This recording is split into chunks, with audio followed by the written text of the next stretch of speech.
All right, joining us now has become a regular on this show. Of course, our good friend on the show, of course, head coach at Boston, Ashley Waters, joining us now here on In the Cigar. Like I said, you're a regular now on the show. You're going to be part of it, doing this on Zoom. I mean, you're like a regular on the show. I feel like you should get credit on the show.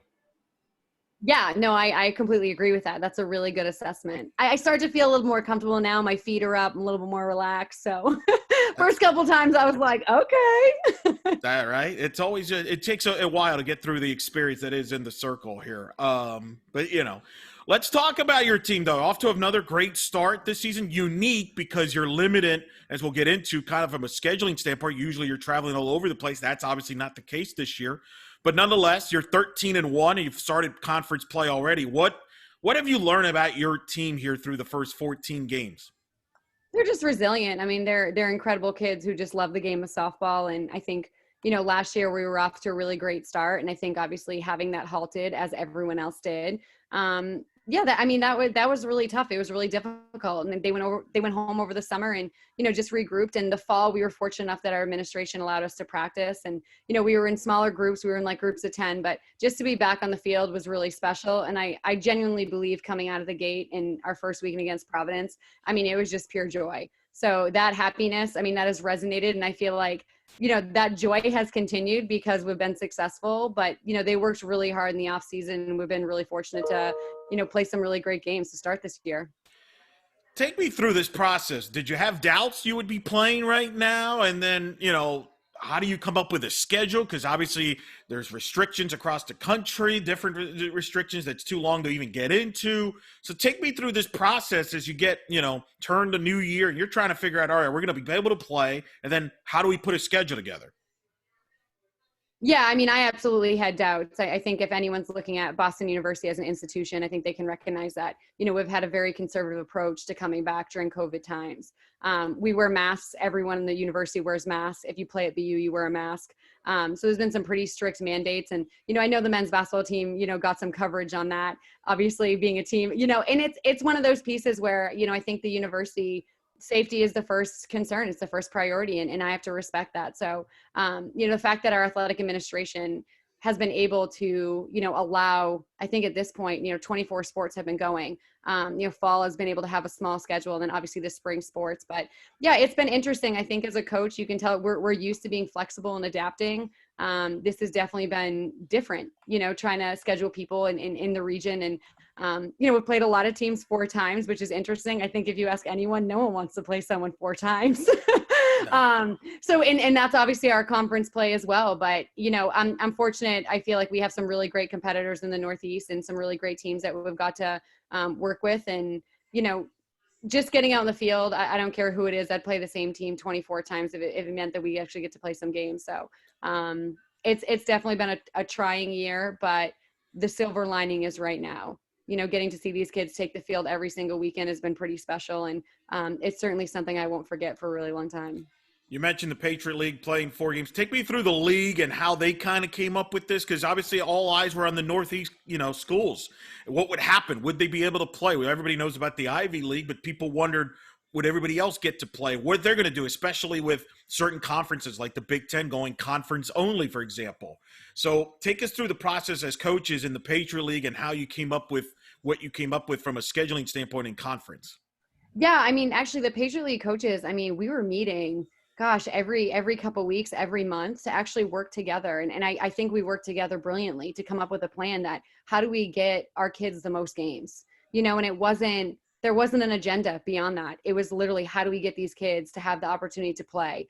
And the 4-game conference series obviously came up with just hey, how do we maximize this schedule? At that point, when we were pushing that, we didn't even know if we could play out of conference games. That was a very last minute decision. So we were just like, hey, if we have to play 24 games for our conference schedule, that's what we're going to do. But we worked together to come up with, the tiebreaker, this, that, and the other thing. But I can't say enough about the coaches in this conference. I was just really impressed that, we could work together to establish a conference play with the only object or goal to be for our kids, to make this a really good experience and to give kids a chance to, play if this is their last year and they're moving on to do something else. And that to me obviously was pretty cool thing.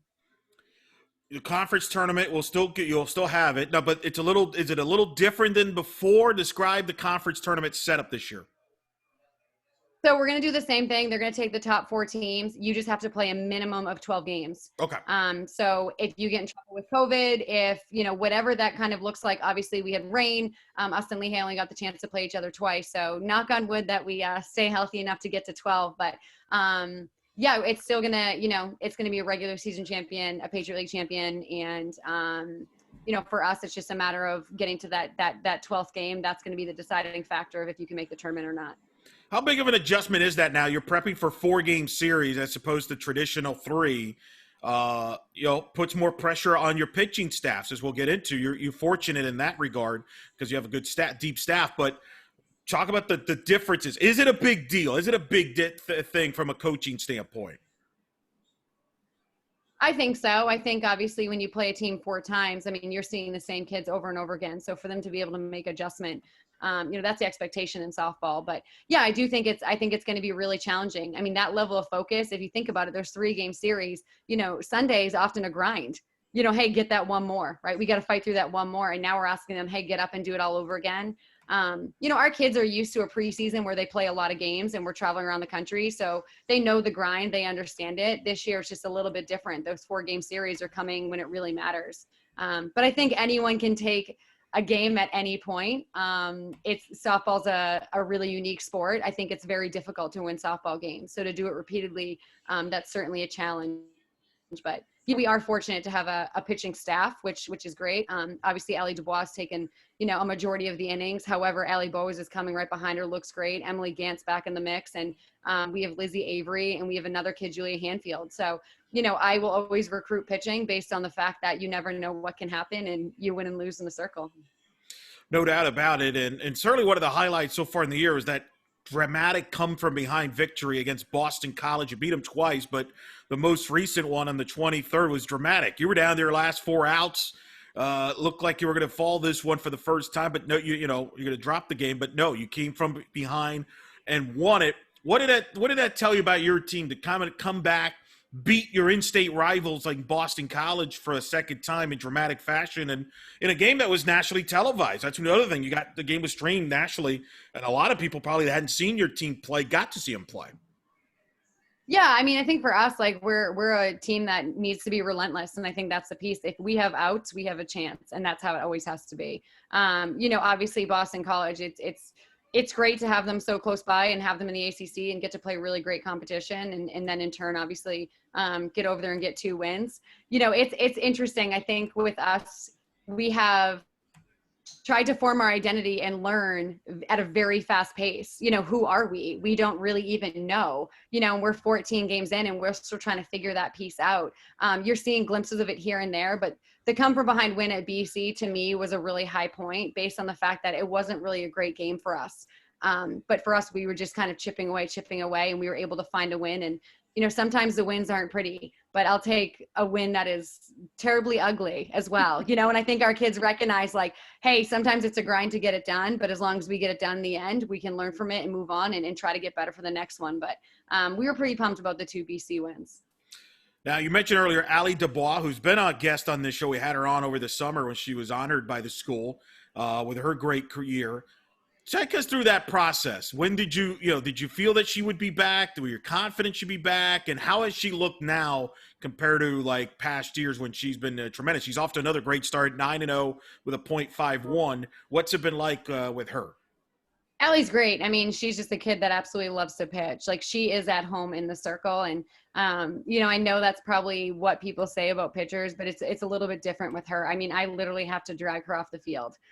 She just loves to pitch. She would stay and throw live all day, every day. But I think she loves the challenge of getting better. And even when she's facing her own hitters, she loves to figure out ways to get them out.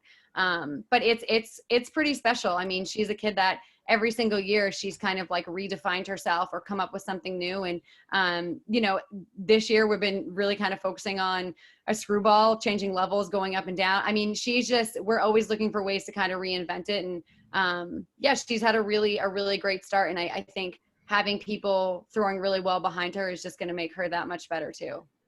And she's been like nationally recognized. I mean, she's been on the national watch list and all that. What has that been like as well, with all the, accolades that she has gotten on and off the field? How has she handled all that? I mean, she is the face of your program, maybe to some extent the face of the university athletic department in a lot of ways. Yeah, I mean, she's phenomenal. I think it's one of those pieces where, I mean, she's a kid that's come in and relentlessly tried to get better. And, I coaching her, I mean, that's a dream when you have a kid that wants the ball, wants to go on the field, and has a way to get out. I mean, she is such a competitor. She loves to win, and I tell you what, like, she is fixated on being the best, and I think that's a really dangerous thing. Dangerous in a really great way for us. She is never satisfied with what she's done. So you can give her all the awards in the world, but she wants championships. She wants a regional. She wants a super regional. I mean, she wants those pieces. And, the one thing with her, going to work to get it. And that's the part that I love. I think that we rally around the fact that, hey, if we score some runs, Allie's going to keep us in this game, and we have a shot to win every time she's in the circle. But yeah, she's a funny kid. Every award and everything she's done, she still doesn't think she's good enough. So I don't know what award they can give her. She's still going to think, hey, I got more to do, which is pretty neat. Well, and she's not alone in the staff. I mean, your staff is .91. Allison Bowes, who just got recognized Pitcher of the Week, she is off to a great start, 4-0, .74. Tell us a little bit about her, because she's more under the radar. Behind people know Dubois, but they maybe don't know Allison.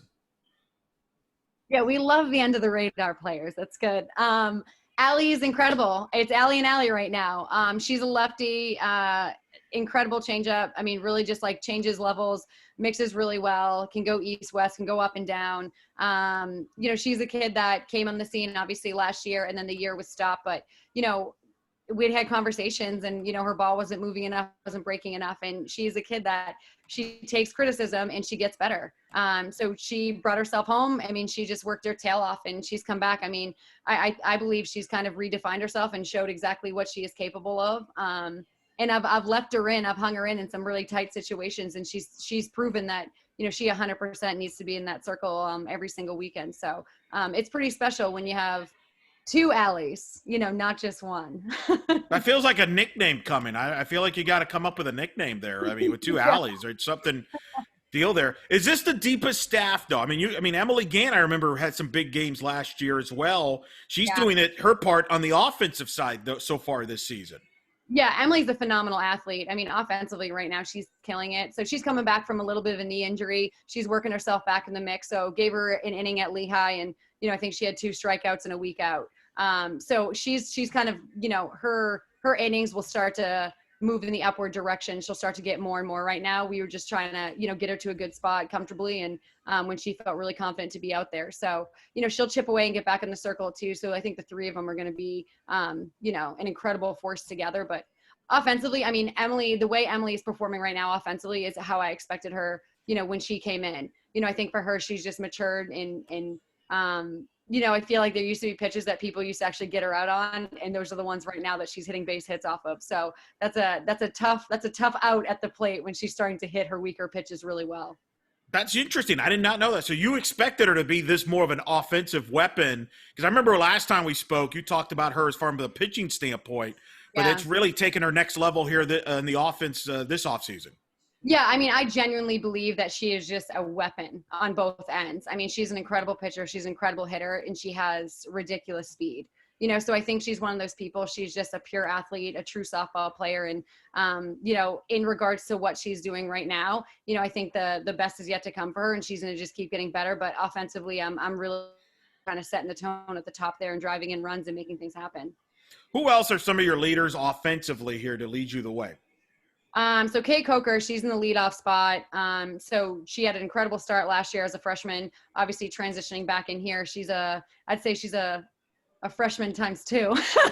She's a sophomore this year, but we'll get her for an extra year. But she's a phenomenal. She's a great table setter. I mean, she's a kid that gets up there. She can slap, she can bunt, she can hit for power. But she just has a knack for the game. I mean, she just instinctually, offensively sees the game, sees the field, and can make things happen.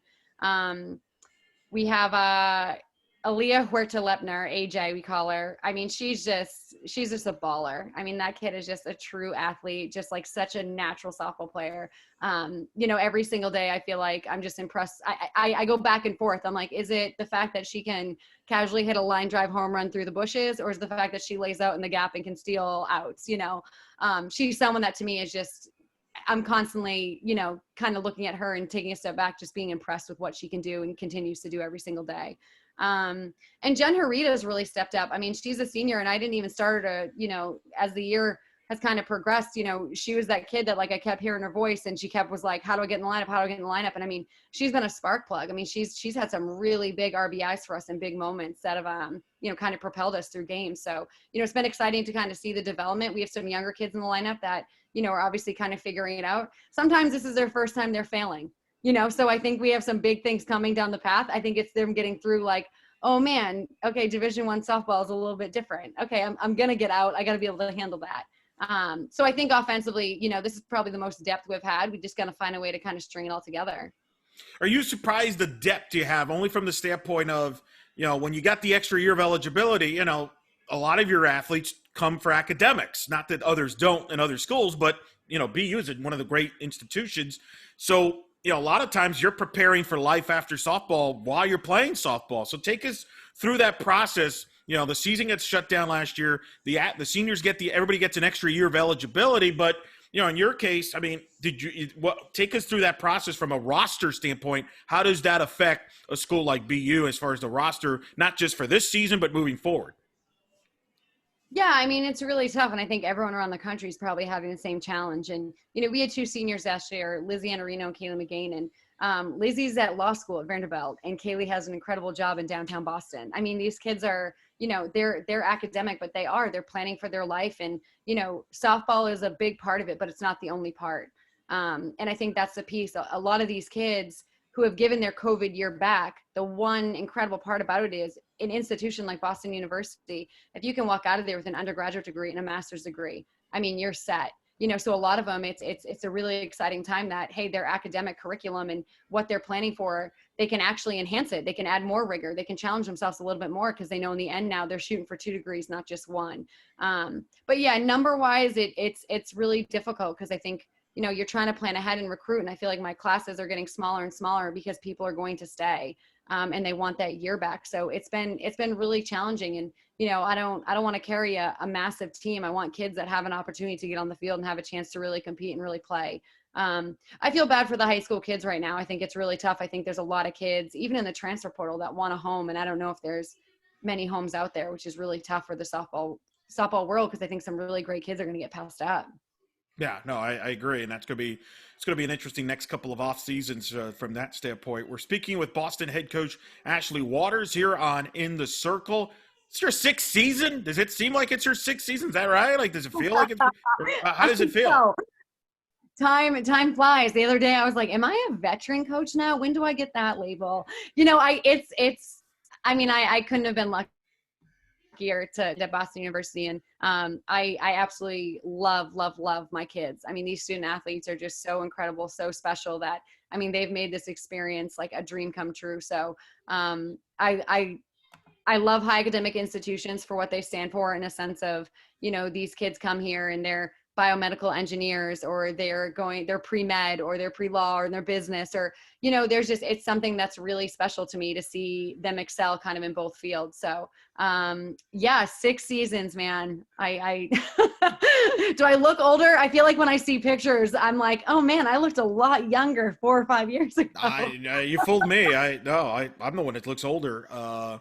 When we first spoke, we first had you on, you were a 1-time conference champion. Now you're a 3-time conference champion. I'm just saying, Yeah. The shows were, but I remember when we first had you on, and that was right after you had beaten Oklahoma, which was a national story. You beat them in the regular season, and you talked about building this program up. Where do you feel you're at right now where you thought you would be? You've won the conference title since at 18 and 19 back-to-back. You've been on national TV. You were in Norman for a regional. You were in Gainesville for a regional. Gave that Barnhill-Dubois matchup, which people still talk about social media. Where do you feel your program is at right now to when you first took over this program? Yeah, I mean, I think for us, like every year has been, there's been special kids on every single team. I think that you look at kind of what works. And for us, I mean, I love versatility. I love kids that can do multiple things. I love kids that can play on, you know, both sides, offensively, defensively, infield, outfield. I like speed. I feel like in terms of building it, like, I mean, I have a vision, obviously, that, you know, where we've gotten has been great. However, like I know there's more. And I was a kid that grew up in Massachusetts, and I got to see UMass in all those years, just absolutely dominating, not only, in Northeast, but, on a regional country scale. And I think that's the piece where we're kind of just chipping away, that if UMass could do it back in the day, why can't BU do it today? So, not only do I want to be the best team in the Northeast, I want to be a contender.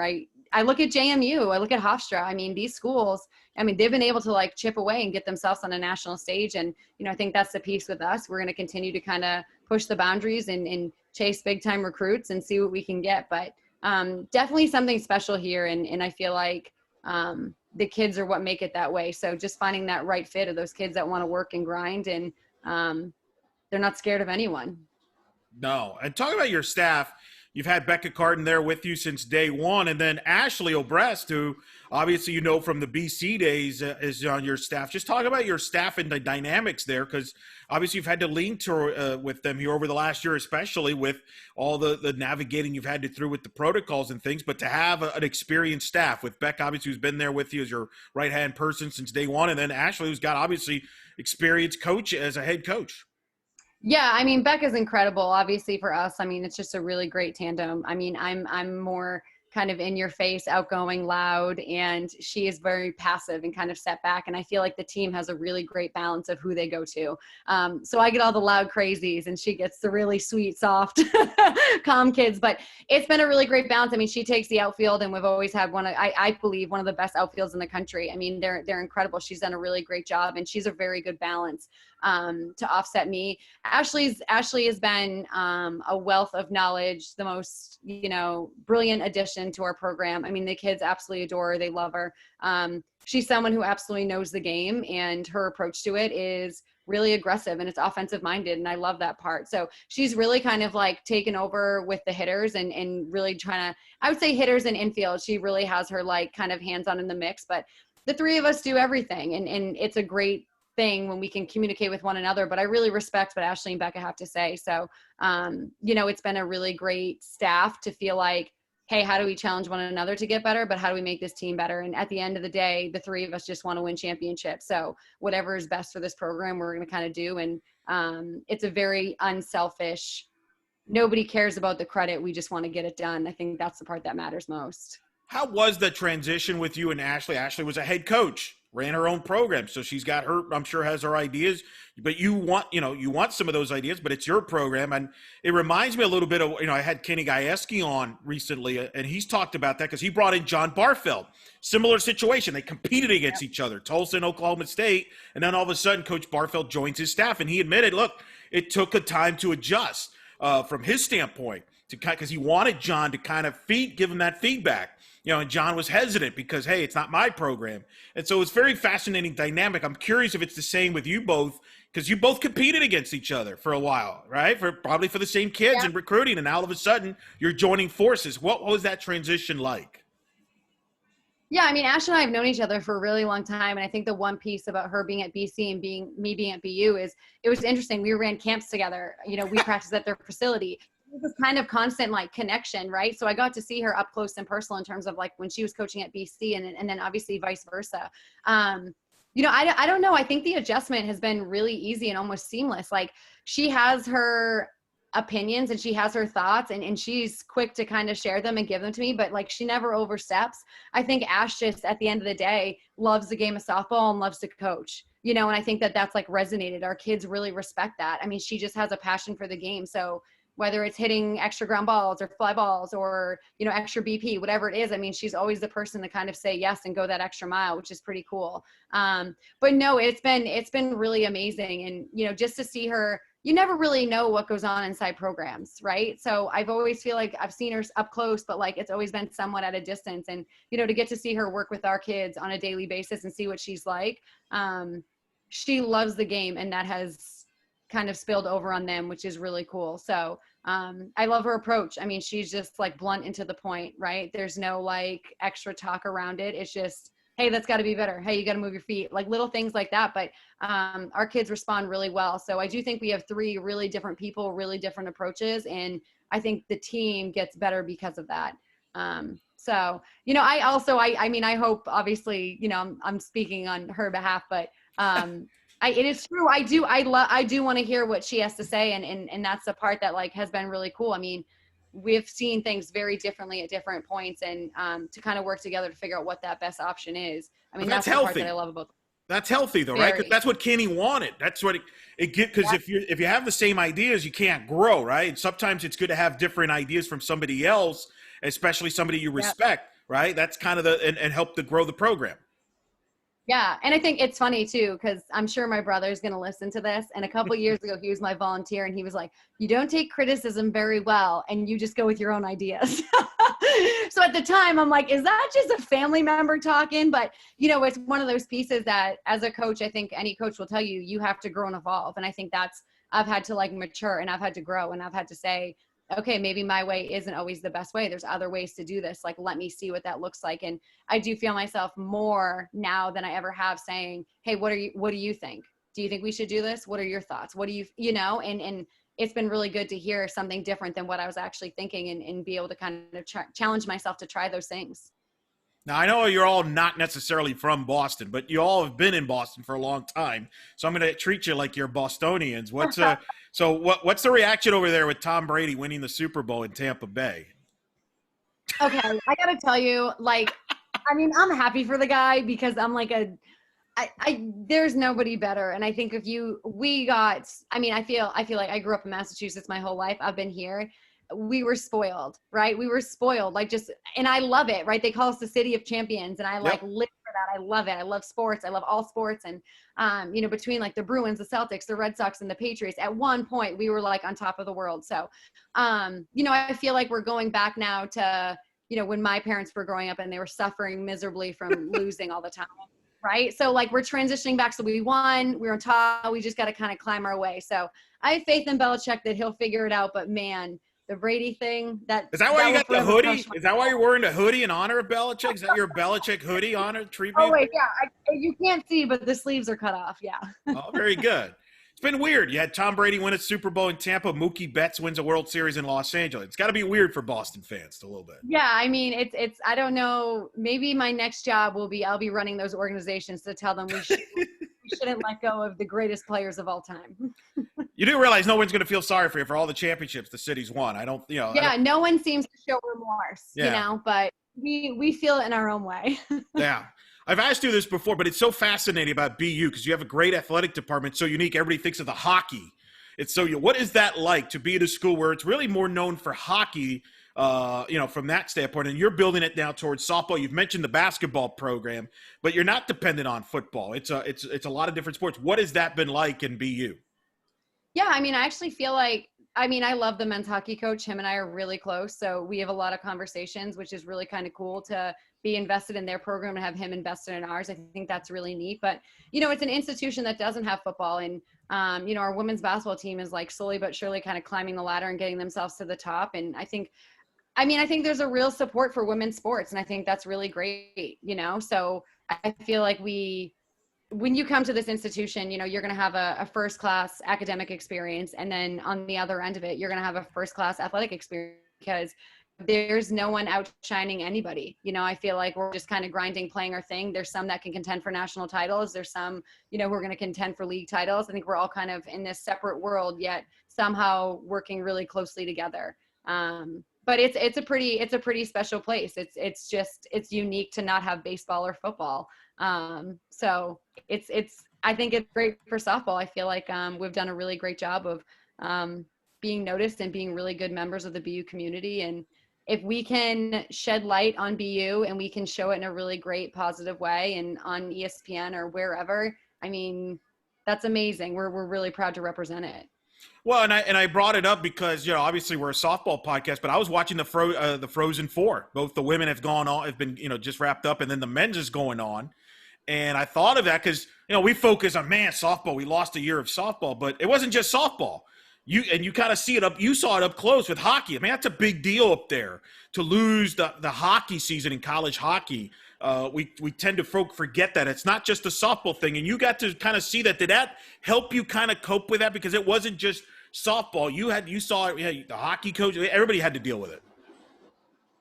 Yeah, I mean, I think it's interesting. You take a second where you're feeling bad for yourself, and I think the one that I actually felt worse for was men's basketball won the Patriot League, right? And Yeah. they didn't have a chance to go to the dance.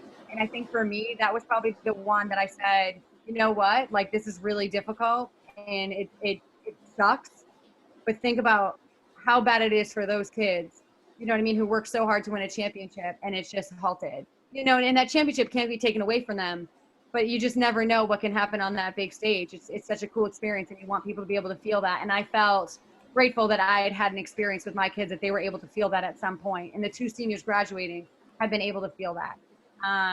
But yeah, it was challenging. I think it was really challenging for all the coaches, and our athletic department, really tried to bring us together all summer. And we all knew everyone was sacrificing, and everyone knew everyone had lost something. So it was just a matter of, how do we turn this around? How do we get ourselves to a better spot? How do we find our way back on the field? And that's exactly what we did. Now, you all have, and fortunately back in conference play. What's your thoughts on the outlook on the Patriot League? We've talked about it. Obviously, you have a great rivalry with Bucknell. It's going to be a little different. No Joey Lai as the head coach. He's now full-time with the Canadian national team. Sarah Caffrey, though, is the new head coach there coming over from Penn State. That's kind of the big maybe storyline that's coming in from the Patriot League this year. But what's your thoughts on the league overall, and obviously Coach Caffrey coming into the league? Yeah, I mean, I think for us playing a 4-game conference series, I think that changes things a little bit. So I think people can actually take games from one another. I think I saw from like the first weekend out, obviously Army didn't get a chance to compete, but some of the scores were pretty high. So obviously people are scoring some runs. So it'll be interesting to see kind of moving forward. But I always believe that every competitor, everyone that you face has a chance to beat you, and you have to approach them like that. So I think it's anyone's game. Obviously for us, I think we're playing some good softball. I hope that we can kind of continue to get better and continue to grow. But right now, I mean, I feel like it's going to be a conference that there's going to be some really great battles. I think Army's a really strong team. Obviously Lehigh, we've always been kind of head to head with them. Bucknell, with the change of coaching staff, that usually sends teams in the right direction, with just a new energy and a new feeling.